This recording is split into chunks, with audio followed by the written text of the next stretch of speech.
বৈষম্য বিরোধী ছাত্র আন্দোলনের পক্ষ থেকে স্পষ্ট ঘোষণা করতেছি, আগামী কালকে সারা দেশে প্রতিটা পাড়া মহল্লায় প্রতিটা জায়গায় বিক্ষোভ কর্মসূচি পালিত হবে। আর আগামী কালকের পরে পরশুদিন থেকে সর্বাত্মক অসহযোগ আন্দোলন পালিত হবে। সর্বাত্মক অসহযোগ। প্রত্যেকটা দল, প্রত্যেকটা মতের মানুষকে বলবো, আপনারা সংগঠিতভাবে ঘোষণা দিন। প্রতিটা দলকে বলবো, বিএনপি হোক, বাম হোক, ডান হোক, যত দল আছে প্রত্যেকটা দলের প্রতি উদাত্ত আহ্বান। ধর্মভিত্তিক দল হলে ধর্মভিত্তিক দল, ডান দল হলে ডান দল, বাম দল হলে বাম দল, জাতীয় ঐক্যমতে প্রত্যেকে রাস্তায় নেমে আসবেন। প্রত্যেকে রাস্তায় নেমে ঐক্যবদ্ধভাবে আপনারা জানান দিবেন, এইটা বাংলাদেশে চলতে পারে না। কোনো রক্ত খেকো এইভাবে থাকতে পারে না। বারবার রক্ত জড়িয়ে তারা ক্ষমতায় থাকবে, তা হতে পারে না। কোনো ট্যাক্স দেওয়া হবে না এই সরকারকে, এই সরকারের অফিসে যাওয়া হবে না, কেউ তার অফিসে যাবে না, কেউ তার সরকারি বেসরকারি সকল অফিস বন্ধ থাকবে, সচিবালয় বন্ধ থাকবে, এভরিথিং বন্ধ থাকবে। গণভবনে কোনো বাস গাড়ি ঢুকবে না, বঙ্গভবনে কোনো গাড়ি ঢুকবে না, এভরিথিং অফ থাকবে। এবং সরকারকে সর্বাত্মক অসহযোগিতা করা হবে। কেউ ট্যাক্স দিবেন না, প্রয়োজন বিদ্যুৎ বিল দেওয়া যাবে না, গ্যাস বিল দেওয়া যাবে না, প্রয়োজনে কাঠে রান্না করা হবে, প্রয়োজনে প্রত্যেকে প্রয়োজনে মোমবাতি জ্বালানো হবে।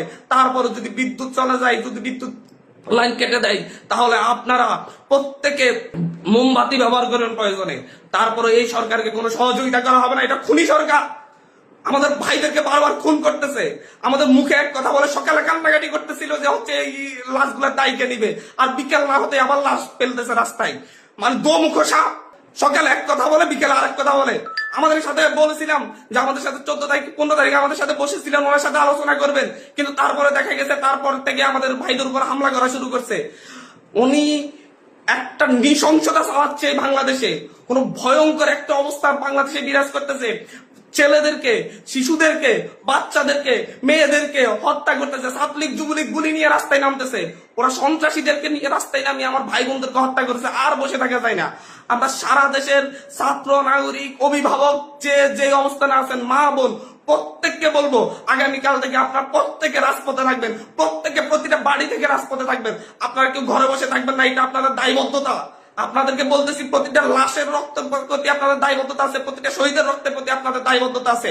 আমি সারা দেশের প্রত্যেকটা নাগরিককে বলবো, আপনার যদি একটু লজ্জিত হন, আপনি যদি এই বিচার চান, আপনি যদি এদের বিরুদ্ধে দাঁড়াতে চান, আপনি ঘরে থাকতে পারেন না। আপনার প্রত্যেককে রাস্তায় নেমে আসতে হবে। প্রতিটা সিঙ্গেল মানুষকে আপনি প্রয়োজন আপনার বিল্ডিং এর নিচে এসে অবস্থান করুন। বিল্ডিং এর সবাই মিলে, বিল্ডিং কমিটি, প্রতিটা ভবনের কমিটির আপনারা মিটিং ডাকুন। মিটিং ডেকে সিদ্ধান্ত নিন, সবাই একত্রিত হয়ে নামবেন।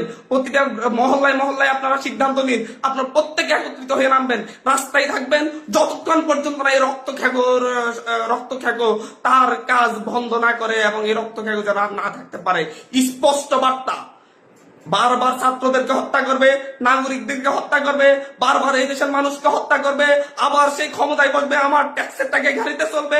যাদের ট্যাক্সের টাকায় উনি গাড়িতে চলেন, সেই ট্যাক্সের টাকায় যে ট্যাক্স, সেই নাগরিকদেরকে হত্যা করবেন বারবার, এবং ক্ষমতায় বেশে উনাদের মতো করে আবার হাস্যরস সৃষ্টি করবেন, নাটকবাজি করবেন। এটা আর চলতে দেয়া যাচ্ছে না, এটা আর চলতে দেয়া যাবে না। আপনাদেরকে বলতেছি, এটা আর চলতে দেয়া যাবে না। প্রত্যেকে নিজ নিজ অবস্থান থেকে নেমে আসবেন। প্রতিটা ঘর, মহল্লা, প্রতিটা পাড়া, প্রত্যেকটা মানুষ আপনারা রাস্তায় নামবেন। কালকে সারা দেশে বিক্ষোভ মিছিল অনুষ্ঠিত হবে হত্যাকাণ্ডের বিরুদ্ধে, এবং পরশুদিন থেকে সর্বাত্মক অসহযোগ আন্দোলন চলবে। কোন ধরনের সহযোগিতা করা